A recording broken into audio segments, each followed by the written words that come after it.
আপনি কি বাংলাদেশকে মধ্যযুগে নিয়ে যাবেন? আমি ওই যুগে যেতে চাই যেই যুগে 1 টাকায় 8 মণ চাল পাওয়া যেত। তো আমার ওই দেশে যাওয়া, ওই মধ্যযুগে যাওয়ার মধ্যে এত খারাপ কি আছে যেটা তোমার আজকের এই যুগে তার চেয়ে অনেক বেশি?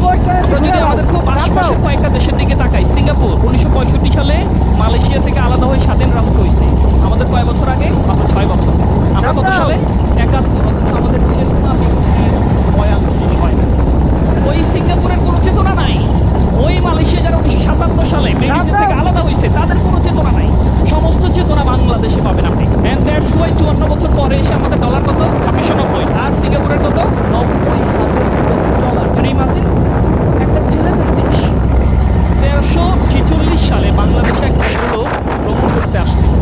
উনি বাংলাদেশে ভ্রমণ করতে আসেন একটা কোট করছেন বাংলাদেশ নিয়ে, যে এমন একটা দেশে আমি আসছি, এমন একটা জায়গায় আমি আসছি যে জায়গাটা হচ্ছে 1 টাকায় 8 মণ চাল পাওয়া যায়। এমন একটা জনপদ, যেই জনপদে আমি ঘুরতে আসছি, যেটা হচ্ছে দুনিয়ার স্বর্গ, যেখানে আপনি খুব অল্প টাকায় আপনার মানে এত প্রাচুর্য, এত সম্পদ পৃথিবীর সময় কোথাও ছিল না। কত সুশাল। তা আমাদের এখন মানুষজন যারা ভালো কথা বলে, তারা যখন বলে যে ভালো কথা বললে আপনি কি বাংলাদেশকে মধ্যযুগে নিয়ে যাবেন, বলে না? তো মধ্যযুগ তো আমি ওই যুগে যেতে চাই যেই যুগে 1 টাকায় 8 মণ চাল পাওয়া যেত। তো তাহলে আমার ওই দেশে যাওয়ার, ওই মধ্যযুগে যাওয়ার মধ্যে এত খারাপ কি আছে যেটা তোমার আজকের এই যুগে তার চেয়ে অনেক বেশি আছে? কি আজকের এই জায়গায় আপনার আজকের এই সোসাইটিতে আপনি অনেক চাকচিক্য দেখবেন, তাই না?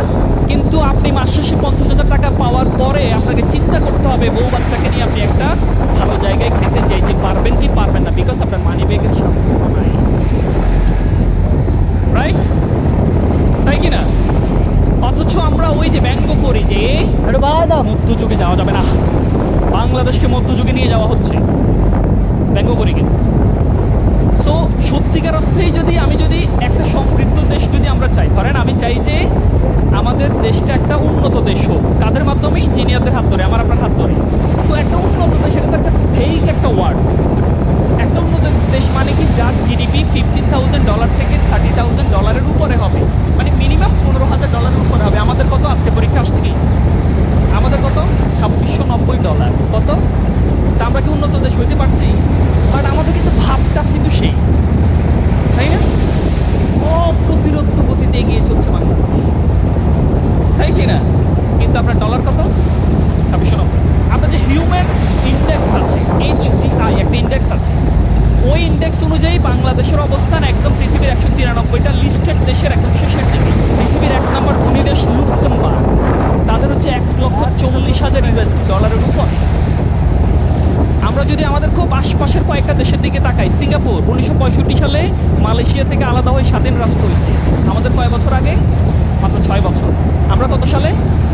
71। সামনে দাঁড়ায় করতে ভালো শেষ হয় না। ওই সিঙ্গাপুরের কোনো চেতনা নাই। ওই মালয়েশিয়া যারা 1957 সালে ব্রিটিশদের থেকে আলাদা হয়েছে তাদের কোনো চেতনা নাই।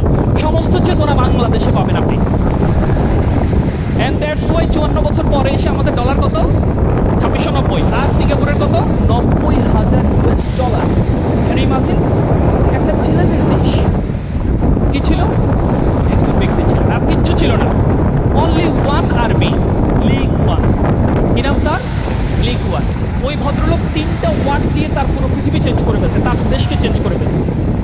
MPH, meritocracy, pragmatism, honesty. আজকে দেখেন আমাদের দেশে আমরা কিন্তু নলেজেবল, রাইট? আমরা যারা এখানে ইঞ্জিনিয়ার আছে, আমরা তো হ্যান্ডসন, আমরা অনেক সাউন্ড, তাই না? আমরা তো কাজ পারি তো নাকি? আমরা কাজ পারি, আমরা নলেজেবল, আমরা সব কিছু ঠিক আছে, আমরা প্রয়োগ করতে পারি, শুধু এইচটা আমাদের মধ্যে নাই, তাই না?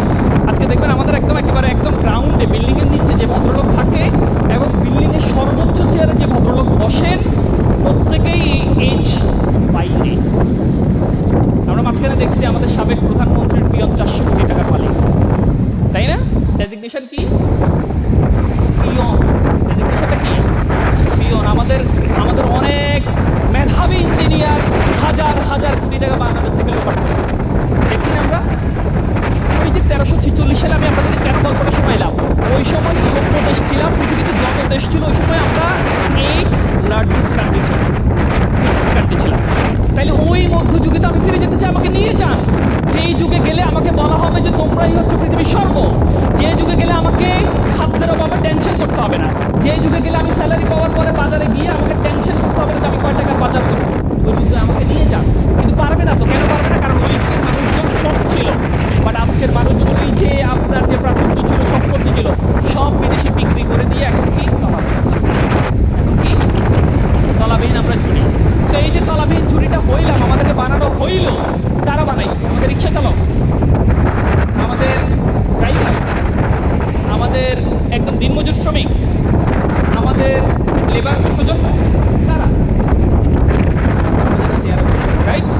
আমরা যারা সর্বোচ্চ বিশ্ববিদ্যালয় থেকে পড়াশোনা করছি, আমরা যারা বুয়েট জুয়েট রুয়েট ডুয়েট সহ দেশের সেরা বিশ্ববিদ্যালয় থেকে পড়াশোনা করছি, কিন্তু শুধুমাত্র ওই যে 54 বছরের চেতনা বিক্রি ছাড়া প্রকৃত অর্থে আমার দেশপ্রেম না থাকার কারণে আমি রমজান মাসে আমার কাছে টাকা নিয়ে আসার পরে আমি বলি, ভাই নামাজ পড়বো, ইফতার করবো, টাকাটা আপনি নিজের করে দয়া করে আমি বোঝা রাখছি, তাই না? ওই যে এমপিএইচ থিওরিটার কথা কেন বললাম? সিঙ্গাপুরকে সত্যিকার অর্থে যে আজকে সিঙ্গাপুর হয়েছে, 3টা ওয়ার্ড: মেরিটোক্রেসি, মেধাকে মূল্যায়ন করতে হবে, প্রায়োগিক নলেজ থাকতে হবে, এন্ড দেন ফাইনালি খুব ইম্পর্টেন্ট অনেস্টি, এটা থাকতে হবে। এই 3টা জিনিস ছিল বলেই কিন্তু আজকে সিঙ্গাপুর হয়েছে। আমাদের প্রায়োগিক নলেজের জন্য টেকনিক্যাল এডুকেশনকে 7% ইনভেস্টমেন্ট দিয়ে সম্ভব। আপনি মুখে মুখে বলবেন যে Bangladesh Singapore, Bangladesh China, Bangladesh Germany, অথচ ওই উন্নত দেশগুলো হয়েছে তাদের টেকনিক্যাল এডুকেশনের ইনভেস্টমেন্ট হচ্ছে 30% এবার, আর আমাদের দেশে মাত্র শিক্ষার 7%, 8%। আমরা যদি ডিবেটে যদি সত্যিকার অর্থে যদি বিনিয়োগটা না বাড়াই, তাহলে আপনার কথা প্রজন্ম বিশ্বাস করবে না।